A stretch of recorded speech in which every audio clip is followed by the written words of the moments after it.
इसका मतलब आप सच में धीरज की मम्मी है? श्वेता, मम्मी क्या बोल रही है? तुमने इनके साथ बदतमीजी की? यार मैं क्या करती, ये हमारे घर के बाहर बैठी हुई थी और मुझे लगा बस ये भीख मांगने आई है, तो मुझे गुस्सा आया, मैंने इन्हें भगा दिया। लेकिन इसमें ना सारी गलती तुम्हारी है। अरे मेरी क्या गलती है?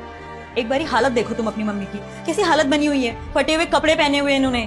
कौन बोलेगा ये तुम्हारी मम्मी है? बेटा, हम गांव के सीधे साधारण लोग हैं, जो मिल जाता है पहन लेते हैं, कपड़ों पर ज्यादा ध्यान नहीं देते। अगर मैं कपड़ों पर ध्यान देती ना तो इतनी गरीबी में अपने बच्चे को पढ़ा लिखा कर यहाँ तक नहीं पहुंचा पाती। लेकिन तुम तो पढ़ी लिखी लगती हो और अच्छे घर की भी होगी।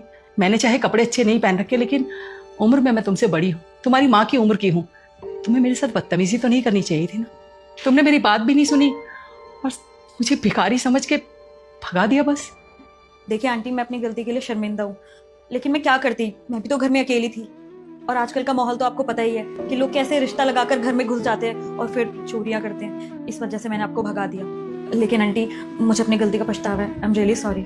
कोई बात नहीं बेटा, माफी मांगने की जरूरत नहीं है और इसमें तुम्हारी भी गलती नहीं है। आजकल जमाना ही ऐसा है। पर तुम माफी मांग रही हो ना, मैंने माफ किया। मम्मी, अगर आप आने से पहले मुझे कॉल कर देते ना, इतनी दिक्कत होती नहीं। मैं आपको सीधा बस स्टैंड से ले आता।